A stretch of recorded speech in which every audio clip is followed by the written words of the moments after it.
I'm Chris Phillips. Thank you so much for taking time out of your day to join us. We have a great presentation lined up for you today. In a moment, we'll have Pat Hurley and Stephen Nichols come on to do an in-depth training about Acronis and their platform.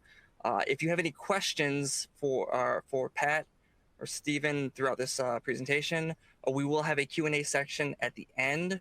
We'll have a couple of people on to answer questions. The Q&A window is in the right-hand side. Feel free to ask any questions you'd like, and we will get to them at the end of the presentation.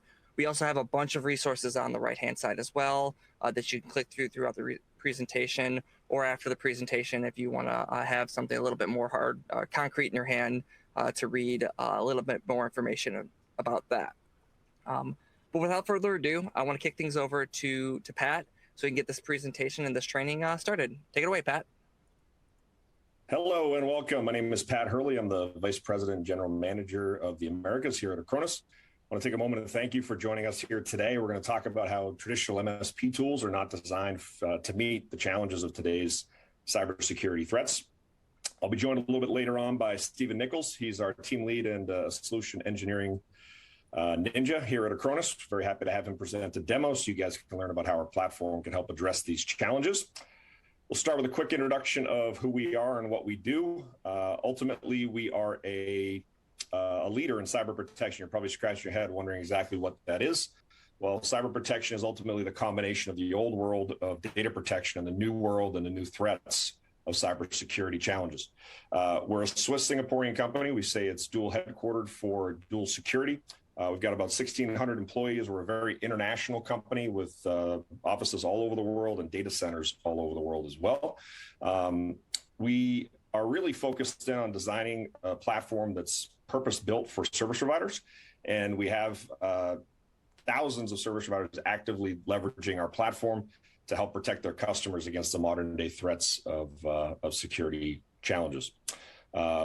We're definitely involved in all sorts of business. We work in the consumer or prosumer space all the way up to the very large enterprise. But again, our main mission is really building a purpose-built platform designed specifically for service providers to service the needs of small to medium-sized businesses. So why did we coin the phrase cyber protection? Well, we did want to kind of diversify our product offering. We knew that backup was just not enough to protect against modern-day threats. And about 7 years ago, we made this change and started developing the platform from scratch, really.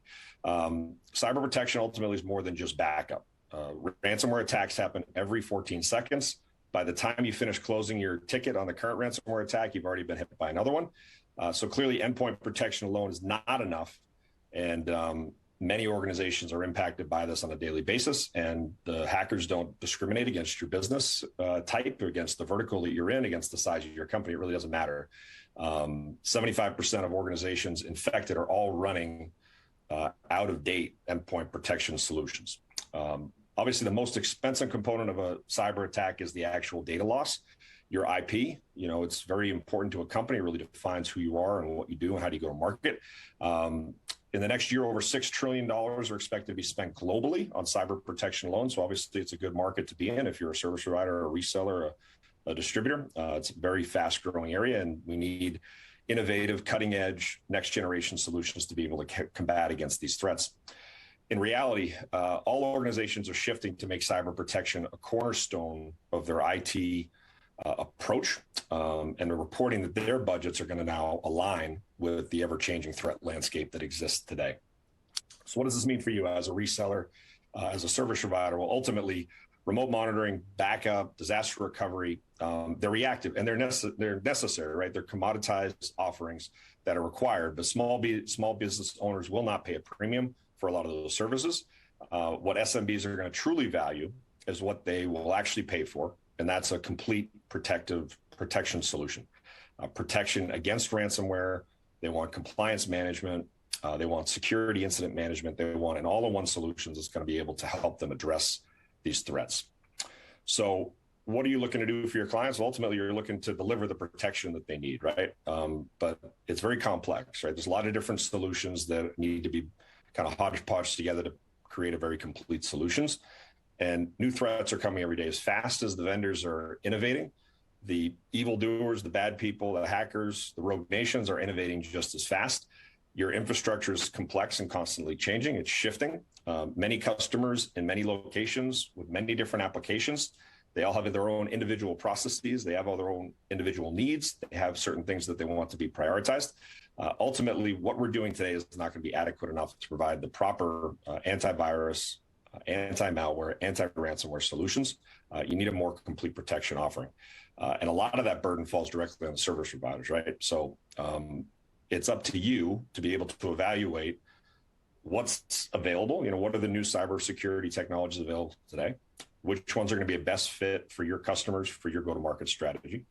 Which are going to be the best fits to your clients? What are they telling you? What are they giving you as far as feedback as to what needs to be protected and how they want to be configured? And what issues need to be fixed on a daily basis. Overall, you have to be confident that what you're putting together is going to be able to protect all your clients from threats from all these different vectors. To drill a little bit deeper into it, MSPs ultimately face a multidimensional integration gap, right? Many service providers rely on multiple solutions to deliver the complete security protection that they desire to deliver. That means that you're working with 6, 7, 8 different agents across multiple management consoles, working with multiple vendors that providing different levels of support to your organization with all different SLAs that are associated with that. So it's obviously quite complicated, and you need a solution that's going to be fully integrated. All of your engineers need to know how each product works. All your support contractors need to be able to engage with those organizations and get the answers. You need to be able to log into each one of those consoles. You need to be able to escalate your support issues to the right avenues through the right channels. All these create, various complexities and can make it very challenging for an MSP to deliver the services they need to make sure their clients are protected. All of that stuff together obviously makes you think, well, how expensive is this going to be? How complicated is the licensing structure going to be? How am I actually going to deploy the solution? How do I test it to make sure it's working? How do I provide the visibility back to my customer to prove to them that they're protected? How do I train my staff? How do I train my customers? How do I support all the different complicated workflows that exist today? It adds up, right? And it becomes quite a heavy burden. In the end, you have a complex mess of solutions that are not integrated, that still don't solve the modern security challenges that your clients are so desperately looking to be able to prevent and react to. So the core tenet that we all know MSPs and partners work off is trust, right? You want that trust to be built over time. And when there is a breach of that trust, it can be very difficult to recover from it. Patching together a bunch of standalone technologies and a bunch of different agents can bog down the performance of different machines, making management difficult and rendering traditional tools, kind of ineffective for the service provider. So that really makes it very challenging for that service provider to build trust when they're delivering multiple solutions to a customer in multiple different ways. It becomes complex, expensive, and ultimately makes it less secure. So to put that into kind of relevant daily terms here, right? You've got the Starliner spacecraft here pictured in the thing here. This is a joint effort by NASA, SpaceX, and Boeing to essentially deliver tools, satellites, whatever, up to the International Space Station. Well, everything was great. They launched the rocket, and ultimately they got an error message that it was out of orbit. All of these different tools weren't communicating properly together. Very simply, the software systems didn't communicate perfectly with one another, with every intention to provide the most perfect scenario. And as you know, these organizations are built on precision and exact sciences. There was still a glitch. And quite simply, an onboard clock was set to the wrong time, and the spacecraft wasn't there or where it was supposed to be at the right time. So stop and think about that for a minute. These companies have massive budgets. SpaceX, Boeing, NASA, they're all trying to work together in this international cooperation to deliver this stuff. And it came down to one very small glitch that disrupted the entire mission. Now, this was an unmanned spacecraft at the time. If it was manned, it would have been much more challenging. But in all, Boeing spent about $1.5 billion to get it right, and they didn't. I think most of our MSPs have a much smaller IT budget than $1.5 billion. So ultimately, the lesson to learn here is that there's a relationship between complexity and interconnection and the efficient use of software. Even in a community of open collaboration, these glitches can still happen. I'm sure you have your own horror stories of how you've worked with clients, your customers, and experienced similar types of challenges or hiccups. Think of the type of impact that can have on your everyday customer, especially when it's a wide range failure that impacts so many. So how do we address these things? Well, ultimately, we believe we have the answer. We're delivering Acronis Cyber Protect Cloud. It's an all-in-one solution that is fully integrated with all the different tools that MSPs use on a daily basis. We've been building this for the last 7 years. It's all baked on one core code, one core architecture that delivers one agent for multiple solutions that are going to solve multiple problems for end customers. Now more than ever, cyber protection must be core to any MSP offering. Cyber Protect allows you to deliver a full suite of these solutions and these tools under a single console and one agent. It's fully unified, fully automated. It's no longer a group of patchwork solutions. It's no longer a disparate set of systems.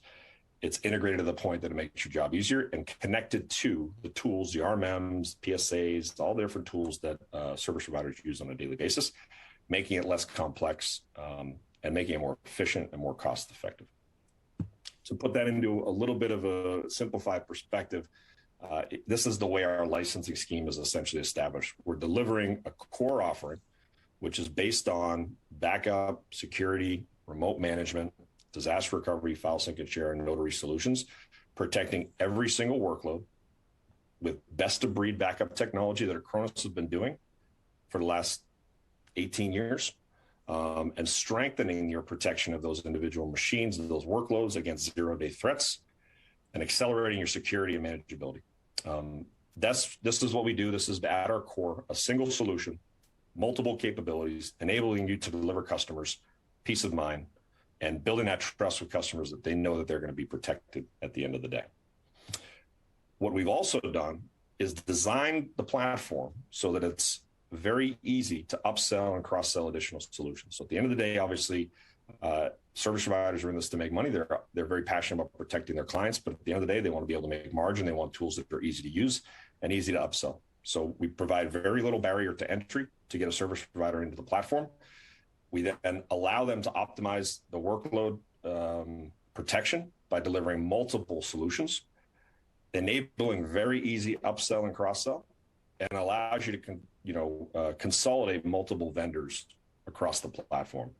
This is really, again, purpose-built for service providers to be able to manage their business, protect their clients, upsell and cross-sell additional solutions. This is one platform that delivers a combination of security, accessibility, privacy, authenticity, and safety across all of your clients, with solutions that cover backup, disaster recovery, secure file sync and share, anti-ransomware, anti-malware, antivirus, remote monitoring capabilities, all of this across the board. One tool, one agent, one delivery. So that's what I got for you guys. Hopefully that wasn't too painful to listen to. Wanted to give you a quick heads up that we do have our Cyber Summit coming up this October. It's actually a worldwide tour. As I mentioned earlier, we are an international company. We have offices all over the planet, from US to Europe to Asia Pacific, Japan, Australia. We're going to be strategically placing different events so that we can make sure we're meeting our customers. Obviously, it'll be dependent on COVID guidelines, depending on the area, but we do expect the majority of these events to be in person. That will also have then a hybrid component associated with them. It's a QR code on here with an early bird special pricing opportunity. So please feel free to log into that. Sign up today. We'd love to see you in Miami, which is coming up on October 25th through 27th. All of our executives will be there, solution engineers, support, myself, my sales team. We'd love to meet you all at the Fontainebleau in Miami. So besides being a great networking event and learning about the threats of cybersecurity today, you do get to sit by the beach, enjoy a pina colada, and have some fun as well. So look forward to seeing you there. Register today. At this point, I will pass it over to Stephen Nichols. Stephen Nichols, again, a solution engineer with Acronis. He will take you through a demo of the Acronis Cyber Protect platform. Thank you all for your participation today and really appreciate your time. Take it away, Stephen. Thanks, Pat. So we're going to change gears a little bit now, and I'm going to talk about the Acronis Cyber Protect Cloud and take you on a bit of a walkthrough of our console. So first of all, right now we're logged into the Acronis Cyber Protect Cloud in the protection console. So this is the view that you as an MSP would use in order to manage your customers. It's also the same view that you would if you wanted to extend self-management to your customer administrators, what they're going to see. So here we have a customer, AAA Designs. We've got a number of devices that are registered. We've got some protection plans assigned to them. So we're going to kind of walk through, and I'm going to talk a little bit about what we see. I'm going to focus, first of all, on kind of an overview of the platform, talk about some of its capabilities. And then we're going to focus in on some of the included features as well as those advanced packs that Pat was talking about earlier. Right now we're looking at our overview. So this is the screen we're going to see when we first log in. So this is a widget-based screen, so you can go ahead up here and you can add in whatever widget you want in order to make sure you've got exactly the right information displayed to get a snapshot of what's going on in the environment. These widgets can be moved around, so if you want to organize them whatever way you want, as well as within each of the widgets you have quite a few settings. This enables you to really make sure that if there's information you need to see at a quick glance when you log in, it's available to you. These same widgets are also available in the form of reports that give you the ability to not only view those additional dashboards, but be able to send those out as PDFs or as Excel files if you need to be able to have that information either at your fingertips or if you want to send those directly out to your customers. Also under this sort of dashboards area, we do have an alert section, so we can see here if we've got any new alerts, it's going to give us. So here we have a suspicious activity that was detected, and it's going to give us all of the information about that. We also can look at all of the activities. So this will give us a complete list of everything that's going on in the environment. These are searchable, we can filter this, but if we really want to dig in deeply to what's going on across the entire customer tenant, we can look at the activities. We also have a threat feed. So this is based on our cyber protection operations centers across the globe, where our trained teams monitor both malware as well as other vulnerabilities and even some natural occurring events like storms and things like that. And based on your region, it's going to display this threat feed and also the type of devices that you have installed. So you can kind of drill in here. So let's look at this one here around the lockbit ransomware around Active Directory group policies. So what we have here is it's kind of a medium level. We can punch out and kind of look at more details. So if you want to find out more about this, so you can answer questions to your customers, that's certainly available. But one of the key features is what we call smart protection plans. So this gives us the ability to actually run remediated actions. So this is our first time we're seeing this little green circle. This is saying this is part of the advanced security. So as long as we have advanced security turned on for these devices, we're going to be able to go ahead and run these smart protection plans. This means that right from the threat feed, I can choose to do things like apply anti-malware protection, backup protected machines, as well as even backing up some of those unprotected machines. So the threat feed is a really good way to kind of know what's going on in your environment, and not only that, but take action against it. At the core of the service, we have our devices. So within our devices, really what we're looking at is, again, this is a customer environment. So we're actually looking at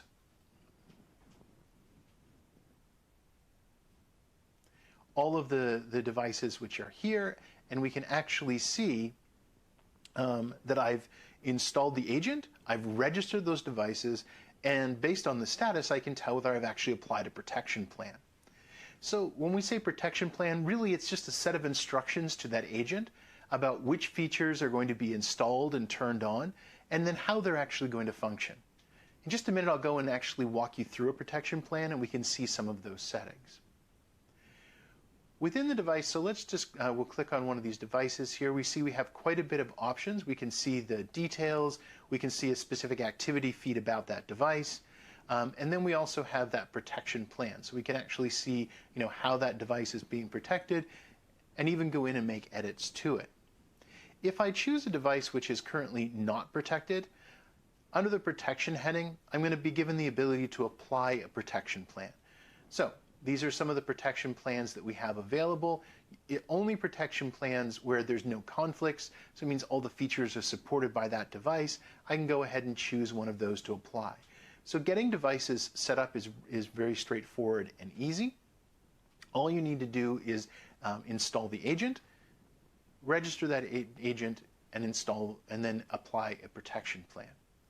I also do have the ability to create a unique protection plan for this particular device.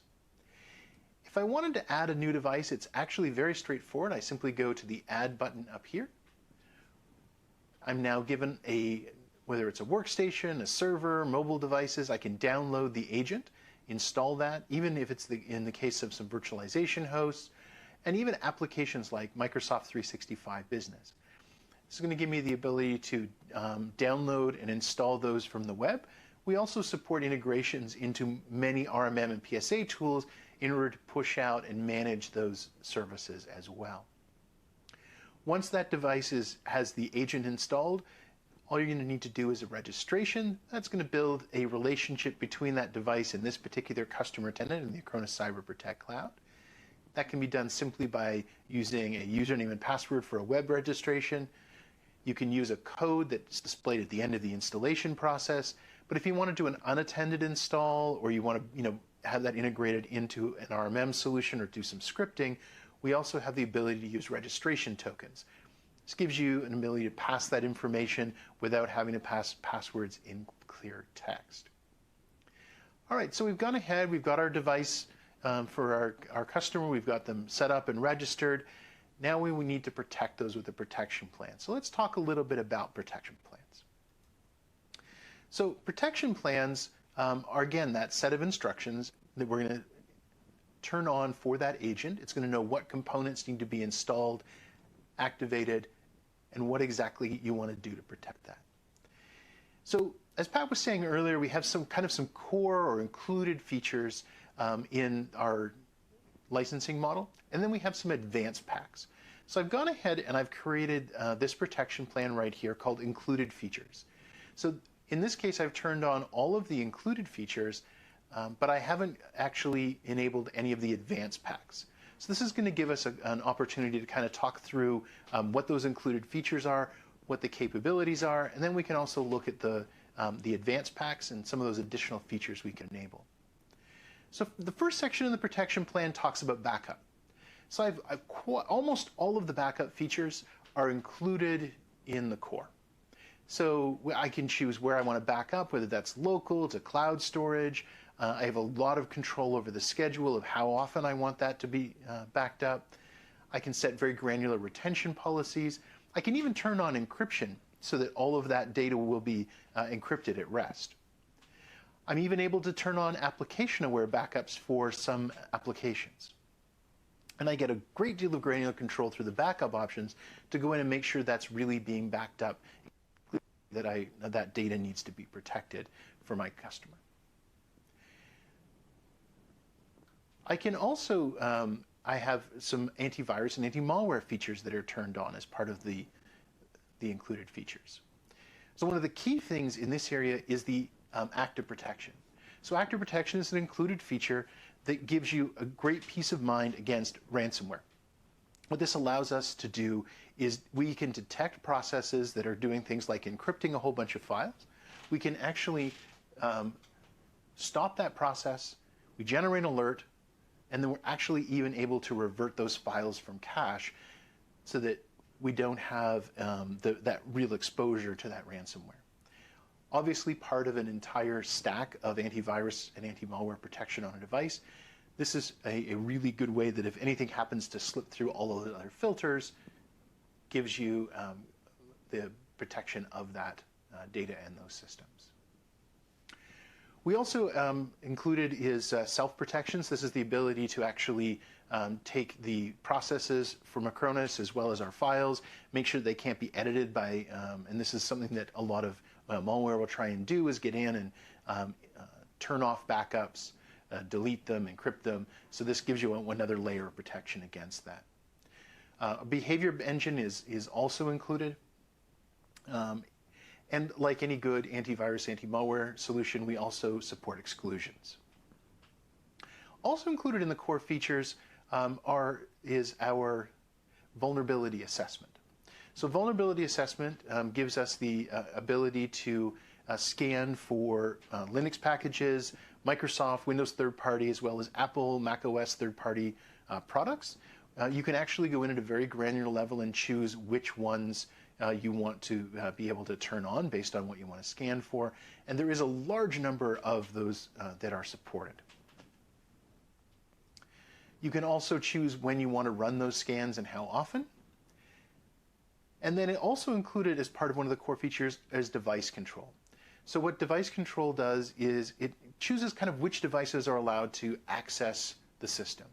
So if I start here, I can just look at my allow list. I have the ability to take like removable media or encrypted removable media and choose what the policy is. For example, I could say for removable media that is it's denied, but for encrypted removable media, it's read-only. I have quite a bit of capability to decide exactly what things I want to allow. I also can go as far as to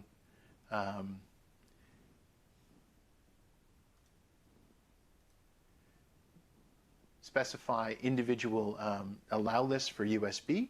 So this gives me the ability, if I wanted, maybe to specify a specific device that could be connected, but not all USB devices. I can also allow device types, so I can say that USB, or I could also add Bluetooth, keyboards and mice are allowed. So this allows you to set up things in such a way you can protect against data breaches, but still have the systems working for things like cameras, devices, things like that. So all of these things go together to provide a very robust protection of the device as part of those included features. And all of that is supported both in a per workload model as well as in a per gigabyte model. In just a minute, we'll take a look more at the management console as to how, as an MSP, you can manage your customers. And we'll talk about those different billing models as well as how you can set quotas. But let's move on now and talk about how we can add additional features through the advanced packs. So there's 4 advanced packs I'm going to spend a little bit of time talking about today. I'm going to talk about advanced backup, advanced security, advanced management, and advanced disaster recovery. So under backup, we have a few things that we can add in to extend the capabilities of backup through advanced backup. One of those is we have the ability to protect not only databases and Exchange, but we can also do those in a clustered environment. So if you have one of those more complex environments where you may have a clustered deployment in a customer case, you can use the advanced backup to be able to protect that entire clustered environment. But a really interesting key feature of the advanced pack for advanced backup is continuous data protection. So you can see we have a little green circle here. This lets us know that if we're going to use this feature, it's going to require the advanced pack. So if we go ahead and turn on continuous data protection, what that's going to allow us to do is select application types. So we can have Office documents, engineering and imaging video. We can get super granular on the exact extensions that we want to protect. And what this is going to do is, in between our regularly scheduled backups, any files that are committed or saved, it's going to add those to a special restore point called a CDP restore point, meaning that if you were needed to restore a machine, you would be able to recover all of that data and you wouldn't have data loss. This can be really useful for a couple of different cases. If you have creative people who spend a lot of time actually creating information where a couple of hours of lost productivity, if they were to lose that data, could be very costly. Same thing with maybe C-level executives, someone who, again, where maybe they're going through and reviewing and editing contracts, and any of that information that could be lost, it could be potentially valuable and could be very costly. Then you can use that as an upsell opportunity to add the advanced backup pack and offer them continuous data protection. In addition to that, we also can, if we go down a little bit further, we get the URL filtering. So URL filtering, again, is a part of the advanced pack. This advanced pack is part of the advanced security. And if we go ahead and turn on URL filtering, what that's going to do is by default filter all of the malicious website access, making our system more protected. And we can also turn on category filtering if we want to turn off, for example, e-commerce or gaming sites or things like that. In addition to the URL filtering, there are a couple of other advanced security settings, and they are under the antivirus and anti-malware protection. So first of all, we can go ahead and turn on the advanced anti-malware. And we can also see here we have exploit prevention and real-time protection. So if we turn on exploit prevention, we can see that it's going to give us the ability to either notify or notify and stop the process. And this is really around things like privilege escalation and code injection. So this is a an ongoing vulnerability prevention in the system. And then I can also go in and look at real-time protection. So what this is a local definition-based protection of the system. It's going to run scans against that. And it can either be done on a smart access or on execution. So if we add that, real-time protection, and we can also run scans against those local definitions. And again, what this is really doing is giving us now a complete security package that protects us from the URL filtering, from those malicious URLs, from those entering. We now have all of our scanning to go on for those virus definitions, and then we also have all of our other protections in place, our exploit prevention, behavior engine, our active protection. So again, this is security in depth to be able to protect those workloads. If we scroll down a little further, we also have the ability in the advanced security pack to manage Windows Defender antivirus from the protection plan. So if you already have Windows Defender antivirus installed at the customer site, you can now manage those settings by turning on the Defender antivirus, and that means that you can manage the settings of that from the protection plan, giving you a single interface. We talked a little bit earlier about vulnerability assessment. That is one of the included features. Well, to extend that through our advanced management pack, we also add patch management. So this is the ability not only to identify those vulnerabilities, but by turning on patch management, I can actually go in, again, selecting which updates I want to be applied, when I want those to be applied. I can actually go through and push those out. One of the key things that's kind of interesting from the Acronis perspective is if we're doing those backups of the system running from that same protection plan, I can also turn on something called a pre-update backup. By turning on a pre-update backup, it means that immediately before installing those software updates, it's going to create a new restore point. So if there's any problem with that patching, in an automated way, I'll be able to then roll back to that and prevent there from being a problem. I also have a data protection map. So this gives me the ability to understand for key file extensions, and we can see we have 66 by default, but you can go ahead and add additional ones if you want. It's going to go through and it's going to scan for that and make sure that you have a protection plan in place to properly protect all of that key data. So we can now see we have a much more robust plan. We have that same protection plan, that same agent.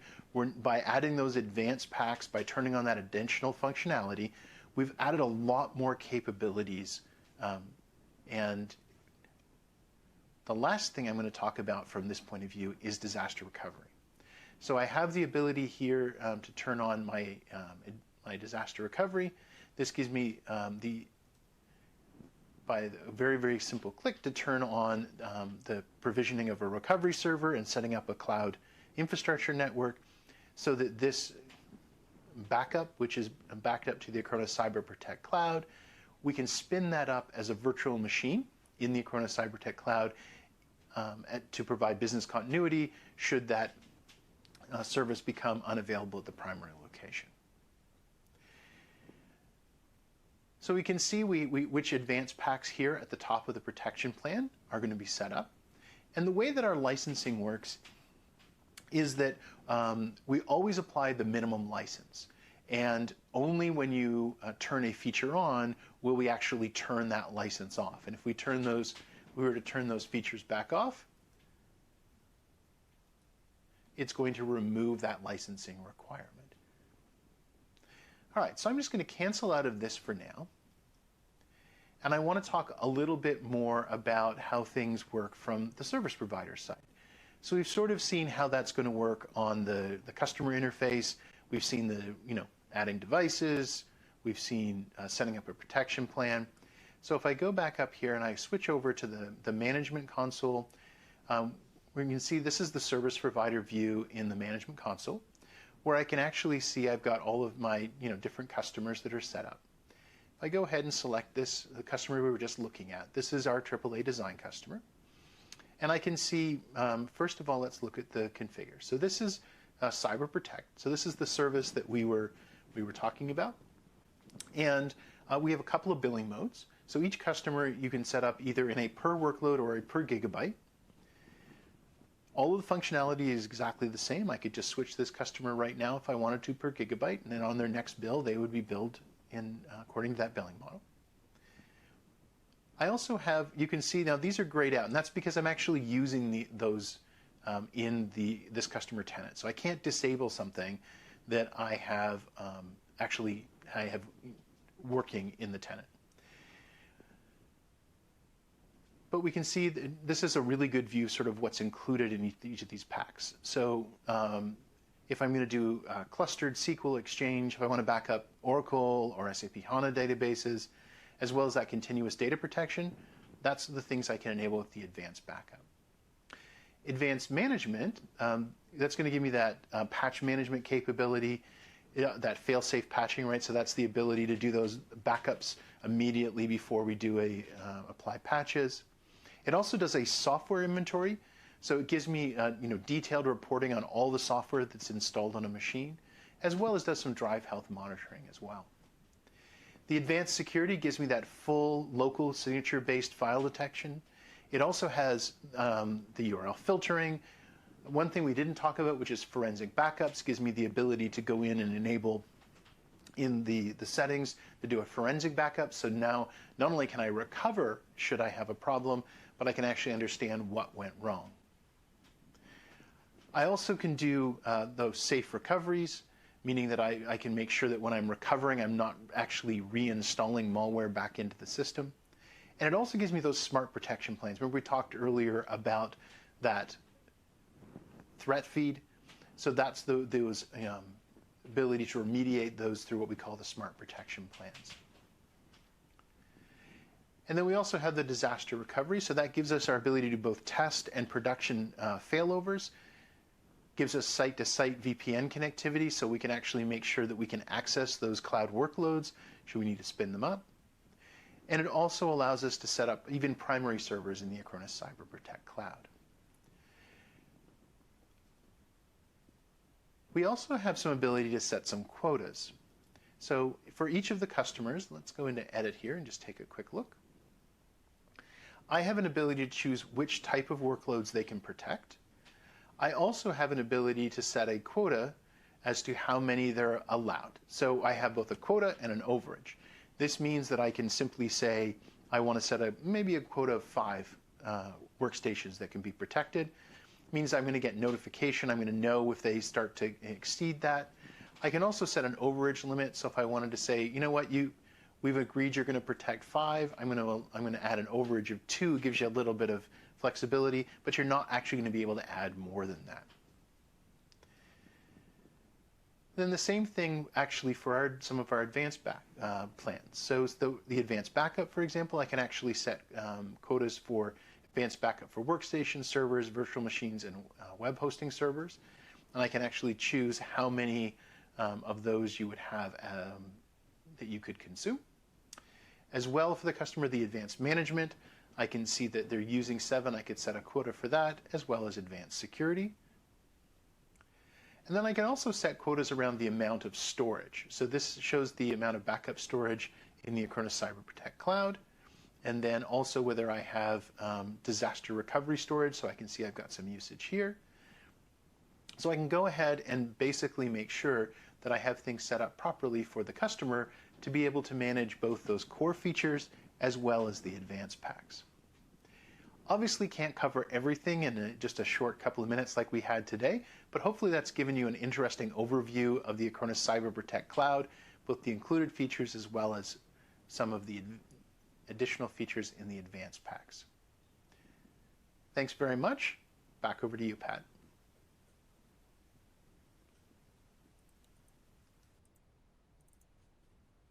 Well, we don't have Pat back with us today, but we do have a couple other people joining us here for the Q&A. I've got Nate from D&H. Nate, how's it going?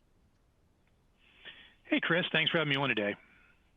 Pretty good. And we got Peter, also from Acronis. He's the Senior Director of Cloud Sales. Peter, how's it going? Great. It's going really great. Thanks for having me on today. It's fantastic to have you. We had some questions come in during the presentation. If you guys have any additional questions, how we're going to open things up to a kind of a Q&A conversation with you guys. There is a area in the right-hand side of your screen. You can ask questions. We'll be going through those for about the next 10-15 minutes until we get Nate blue in the face from talking too much, whichever comes first. To start things off, and this was kind of a similar question we got multiple times, does this cyber protection replace a customer's current AV solution?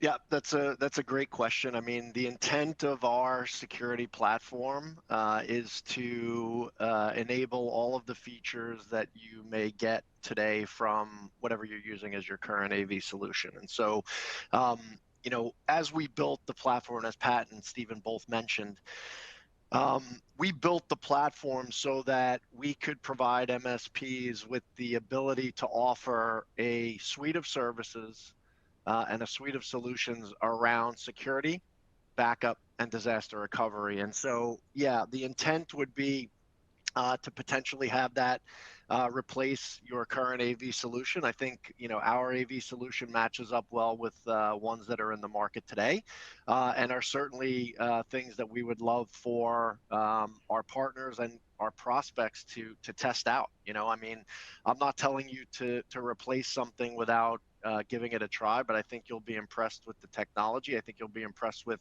the integrations, and I think you'll be impressed with how easy it is to use. So hopefully that answers the question, Chris. Yeah, and to add on to that, because I saw something earlier as well, there was people inquiring about if they are in the dashboard and they turn on an advanced feature, is there a way to just do a trial of that advanced feature before committing to completely adding it to their platform? Yes, you should be able to trial all of the advanced features via the console. So you can try and buy all of the additional functionality beyond backup and disaster recovery if that's what you're currently using. Yep. And I this is again the same type of question. Will this replace their current RMM solution, or just includes the capabilities? Yeah, that's a great question. I think, you know, from our perspective, you know, it's going to come down to what the service provider or what the customer is looking for, right? You know, I don't think Acronis is trying to be everything to everyone and compete with you know, the ConnectWise, Kaseya's, and the Ateras of the world. But what I think we have is a feature-rich management layer that could potentially allow someone to replace, you know, something that they're currently using. But again, the way I would look at it, because it's not meant to be a full RMM, right, or PSA, Mm-hmm. and so. Right. You know, I think there's going to be some features that, you know, a service provider may be using that are not available in Acronis. So in that case, it would be an augmentation of what they're currently doing. But then other service providers may be only using some of the lighter technology and functionality of an RMM and PSA, in which case this may suffice. But I would leave it up to the service provider to make that determination. And again, I don't think the intent here is, full feature parity, especially on the RMM PSA side. Right. Kind of sticking to that same theme, can Acronis remotely wipe a device in the event that it's lost or stolen? Yes. Yes, and kind of the follow-up that I guess the logical follow-up would be how difficult it is then to back up or recover that device onto a new device. I lose a laptop, I wipe it, but I need to recover that onto a new device. Yep. Yeah, I think, that's one of our core pieces of functionality, something we've been doing for, close to 20 years now is backup and recovery. And most importantly, recovery to different devices, right? So it doesn't have to be like-to-like recovery. You can do recovery to different types of devices and different types of scenarios. So, all of that is fully functional in the console. It'll depend on, timing will depend on, network and some of the other things that go into, bandwidth and all of those things. But, you can basically kick that off as quickly as you need to, and it'll recover to any device you wish to recover it to. So you're saying that if my device is covered by Acronis, it's got cyber protection on it, and I'm in need of an upgrade, I might just lose the device, get an upgrade, sure, and get my files recovered. Certainly, you could look at it that way. DNH's IS department just ears perked up, like, oh, what is he trying to pull now? That's right. I think Nate got very excited just now. So yeah, I found us an avenue to get new hardware. I love it. And hey, Chris, while I'm on, I was wondering if I could just chime in a little bit about the RMM question as well. Absolutely not. So, no, not allowed. I was going to say, we realize a lot of our customers are, they're in different stages of their journey to building a managed services practice, right? And you certainly hit a point where you may need to deploy a purpose-built RMM tool. Certainly, we're a ConnectWise shop, so we're happy to talk to you about Automate or whatever. But, early on in that journey, the number of clients that you're managing might not justify that full-blown RMM solution. And I would say, Acronis is a great way to kind of fill that vacuum in the meantime, until you can really justify that investment, right? It's going to give you some of the functionality you would get with a full-fledged RMM without the initial upfront implementation costs. So things like, and Pete, keep me honest if I speak out of turn here, but things like remote access, there's some patch management functionality, rollback, things of that nature that you would see in a dedicated RMM platform, right? But without the costs, the upfront cost of implementation, and perhaps the order minimums necessary to go to a purpose-built RMM solution.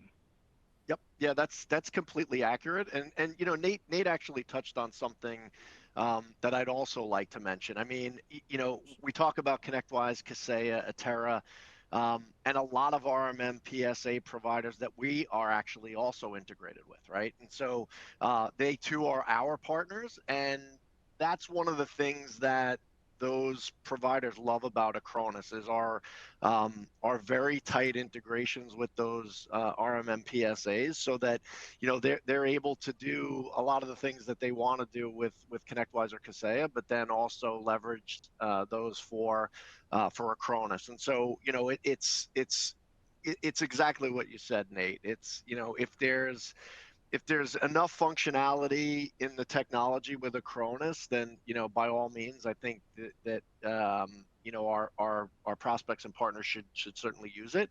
But I think they need to make that determination on their own, exactly what they're looking to get out of an RMM PSA, and then make that determination if Acronis fits the bill, or if Acronis is just an augmentation of what they're doing with maybe ConnectWise Automate or Manage or something along those lines. So.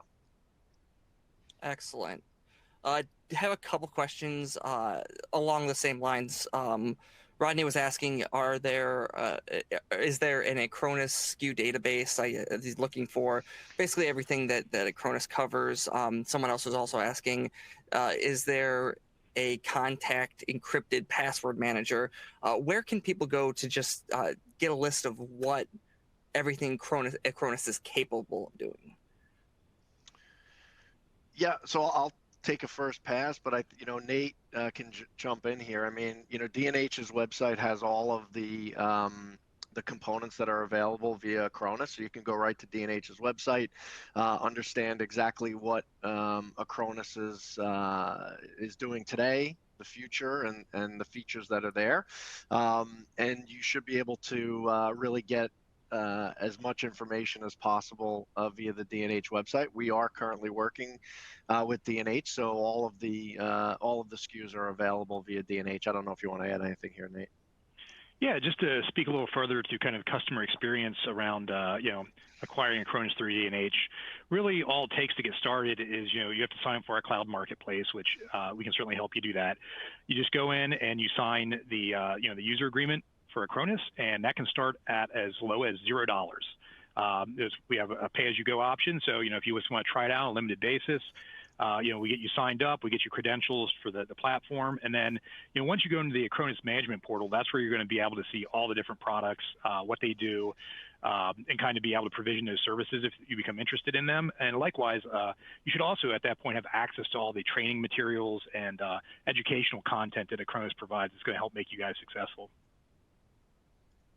Awesome. And that's on dnh.com cloud website? Yep, absolutely. So, obviously, if you're a current cloud customer at D&H, you can just go ahead and log right into the cloud marketplace. If not, we'd love to help you do that. And certainly at dnh.com/cloud, there's a sign up button. Essentially, you fill it out, and we'll go ahead and kind of start the workflow of getting you guys provisioned in the cloud marketplace. Excellent. We do have time for a couple more questions, so if you guys have any more last-minute questions, feel free to get them in right now. We have a little bit of a shortened Q&A because of the just the sheer amount of information to go over today. I think Pat and Stephen did a fantastic job doing that. But we got a lot of questions coming in. One of them was, can an MSP allow access to some of the dashboard/management to our customers without giving them access to everything? Yep. Yes, you can. So you can pick and choose what type of access you give to your customers. They can see nothing, they can see some, or they can see all, right? It'll depend on how you're managing those customers or how the customers are managing their backups. But you can certainly make it a fully managed solution, or it could be self-managed for the customers themselves.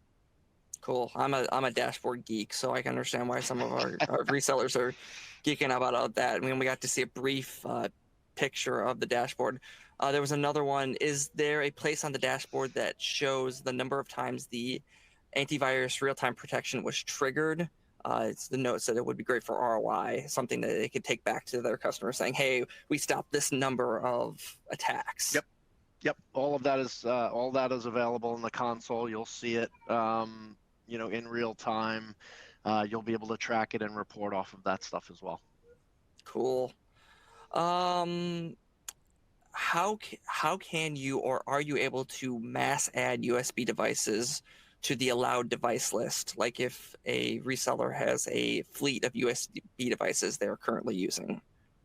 I think that was a part of the protection part of the demonstration. Not entirely sure. I think the answer is yes, but we'll confirm that for you. I believe the answer is yes. It can be done in bulk, but I'll confirm that. Yeah, I saw it at some point on that dashboard. You can I'm allow access positive. to flash drive or floppy drives, and if they're using floppy drives still, more power to yeah, exactly. That's exactly right. In terms of backup, where are you able to back up to? Does it cost less to back up locally than to the cloud? I would imagine so, because you could possibly be paying per gig, correct? Yes. Yeah. So really the technology allows you to back up anywhere you choose, right? So you can back up to your provider's data center. You could back up locally. You can back up to an Acronis data center. or you can back up to an altogether different service provider. There's a lot of flexibility and capabilities. Awesome. If you're backing up to Acronis's cloud, obviously there's a little bit more of an upcharge for that because of the storage that's being taken up in the Acronis cloud. But it's all pretty well laid out. If you are backing up, the cool thing about it is if you're backing up on a workload basis, and let's say you're backing up to the Acronis cloud, you could back up locally free, right? So if you have 2 copies of your backup, one in the Acronis cloud and one locally, the local backup is not an additional charge. So awesome. Last question we have here is what kind of devices can be covered by cyber protection? Is there do some devices have limited options compared to other devices? Yeah, so servers, VMs, and workstations all have the full suite of cyber protect features. Mac is a little bit less than what we would have for just your laptops or PCs, but that's all listed and available. I don't know the specifics of what's We're not not going to hold you available. to it. Yeah. There's a lot of features and functionality for the full functionality. Mac is a little bit more challenging, obviously, for a number of different reasons. Dealing with Apple and whatnot. But for the most part, everything else is the full feature set. Mac is a little bit less than the full feature set. All right. Awesome. Before we wrap up, anything you want to add? Yeah. Yep, go ahead. Yeah, I was just going to add, as we wrap up, I appreciate everybody joining today. Great questions. We're happy to continue any discussions. If you want to reach out to your D&H sales rep, they can get connected with my team at Acronis, whether it's sales or solutions engineering, and we can continue the discussion. We're happy to demo the product. We're happy to give you test licenses so you can play around with it. I mean, there's a lot to it, as Chris mentioned. Stephen and Pat covered a ton of stuff, and they probably left some stuff out as well. So we're eager to hear from you. Please reach out to your D&H sales rep, and we'll get engaged, and looking forward to working with all of you. I'd imagine they just hit the tip of the iceberg. Go ahead, Nate. I was going to say, just to add to that real quick in closing, Acronis has an amazing support and onboarding network, right? So I realize that sometimes we look at the scope of our opportunities or our businesses and we might go, it's too small. It's really not. Acronis, and D&H, we're really committed to helping our smaller partners. So, whatever your need is, whatever your use case, never be afraid to reach out, and we'll make sure that you guys get dedicated resources to kind of address, whatever your need is for your customer and make sure you're going to be successful. Fantastic. So with that, I'm actually going to start to wrap things up. Peter, Nate, thank you so much for joining us for the Q&A. Thanks again to Pat and Stephen for the wonderful presentation. This whole broadcast will be available on demand later this week on dnh.com/solutionslab. If you have any questions after the fact, if you're viewing this on demand and you have a question you would like to ask, go ahead and email us at cloudsolutions@dnh.com. And Nate and someone from one of the members of our cloud team will be happy to reach out to you. We do have a couple broadcasts coming up that I want to make you guys aware of. Coming up next week, August 17th at 2 p.m., D&H TV will be holding a esports event. Registration for that will be going out shortly. And we just announced last week the D&H Fall Threadcast is kicking off in September. We have 4 dates on September 9th, the 14th, the 21st, and the 28th. We're going to be doing 2-hour presentations all week. So go ahead and sign up for that at dnh.com/threadcast. But with that, thank you guys for joining us today, and we'll see you next time. Thanks. Thanks, Chris. Thank you.